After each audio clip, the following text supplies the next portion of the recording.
Hello students, मैंने आप लोगों को राष्ट्रपति की संकटकालीन शक्तियों के बारे में बताया था, जिसमें मैंने आप लोगों को बताया था कि संविधान के अनुच्छेद 352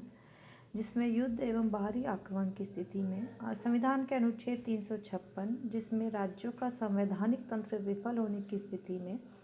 और अनुच्छेद 360 जिसमें राज्य में वित्तीय आपातकाल की स्थिति में राष्ट्रपति को आपातकालीन अधिकार दिए गए हैं। इन विशेष परिस्थितियों में जब आपातकालीन व्यवस्था लागू की जाती है तो संपूर्ण देश का शासन केंद्रीय सरकार के अधीन हो जाता है, और ऐसी स्थिति में जब अनुच्छेद 356 के तहत लगाया जाता है आपातकाल, तो राज्यों का शासन करने का अधिकार केंद्र सरकार के हाथों में ही आ जाता है। जब भारतीय संविधान में राष्ट्रपति की आपातकालीन शक्तियों के संबंध में विचार विमर्श किया जा रहा था तो इस संबंध में बहुत अधिक वाद विवाद था कि राष्ट्रपति को इस तरह की आपातकालीन शक्तियां दी जानी चाहिए अथवा नहीं। तो राष्ट्रपति की संकटकालीन शक्तियों का हम जब मूल्यांकन करते हैं तो कुछ राजनीतिक विशेषज्ञ, राजनीतिक आलोचक ऐसे हैं जो कि ये मानते हैं कि राष्ट्रपति को संकटकालीन शक्तियां दिया जाना भारत में एक तरह से लोकतंत्र के साथ समझौता करने जैसा है। और कुछ राजनीतिक विचारक ये मानते हैं कि तत्कालीन समय में भारत की जो राजनीतिक व्यवस्था थी, उन परिस्थितियों में राष्ट्रपति को इस तरह के अधिकार दिया जाना या उस समय राजनीतिक परिवेश को देखते हुए इस तरह के अधिकारों का प्रावधान किया जाना आवश्यक था। तो हम सबसे पहले पढ़ेंगे कि राष्ट्रपति की संकटकालीन शक्तियां जो उसको प्रदान की गई हैं, उनकी आलोचनाओं के प्रमुख आधार क्या हैं। इस संदर्भ में पहली आलोचना ये की जाती है कि इन आपातकालीन शक्तियों के माध्यम से राष्ट्रपति अधिनायक बन सकता है,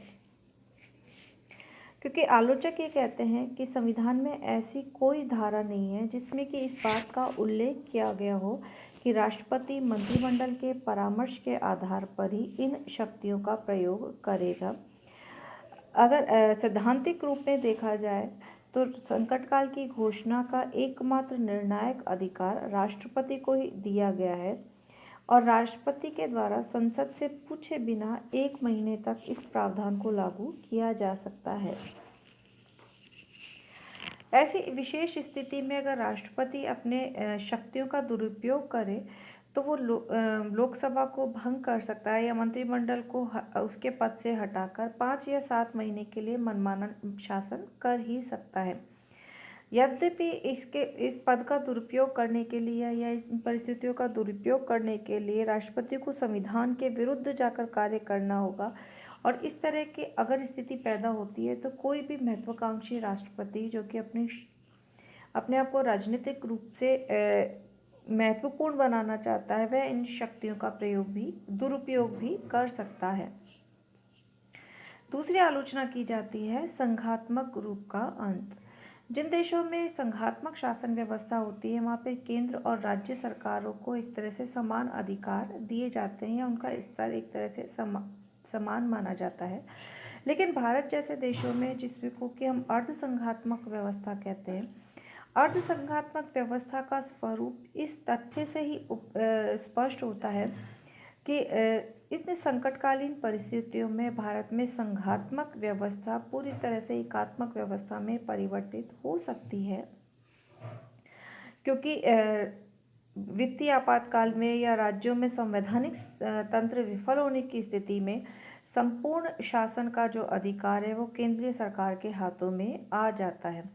इसी तरह से अनुच्छेद 352 के अधीन लगाया गया आपातकाल भी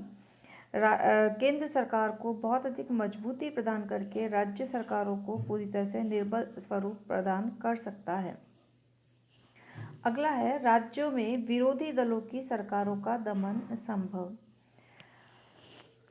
अनुच्छेद 356 के अधीन राज्यों में संवैधानिक तंत्र के विफलता की स्थिति में संकट काल की जो घोषणा की जाती है, उसके संबंध में प्रारंभ से ही संविधान निर्माताओं के मन में इस तथ्य को लेकर संदेह था कि अगर केंद्र स्तर पर किसी अन्य दल की सरकार है और राज्यों में किसी अन्य दल की सरकार है तो ऐसी स्थिति में केंद्र सरकार के द्वारा अपनी शक्तियों का दुरुपयोग किए जाने की संभावना बनी रहेगी। भारत में राजनीतिक परिप्रेक्ष्य में अगर वास्तविक स्थिति देखा जाए तो बहुत बार ऐसे अवसर आए हैं कि राज्यों के निर्वाचित सरकारों को केंद्र सरकार के द्वारा उनके पद से हटाया गया है, जो कि स्पष्ट रूप में यह दर्शाता है कि केंद्र सरकार के द्वारा इन आपातकालीन शक्तियों के माध्यम से या राष्ट्रपति की इन आपातकालीन शक्तियों का दुरुपयोग उनके द्वारा किया जाता है। अगली आलोचना है, राज्यों की वित्तीय स्वायत्तता समाप्त हो जाएगी। संकटकालीन स्थिति में केंद्रीय कार्यपालिका और व्यवस्थापिका को व्यापक वित्तीय अधिकार प्रदान किए जाते हैं। राष्ट्रपति आर्थिक क्षेत्र में राज्य सरकारों को किसी भी प्रकार का आदेश दे सकता है। इस संबंध में ये तथ्य भी अभिव्यक्त किया जाता है या इस बात की संभावनाएं अभिव्यक्त की जाती हैं कि संकटकाल के नाम पर राज्यों की वित्तीय स्वायत्तता पूर्णतः समाप्त होने की संभावना बनी हो रह सकती है। अगली आलोचना है, मूल अधिकार अर्थहीन हो जाएंगे।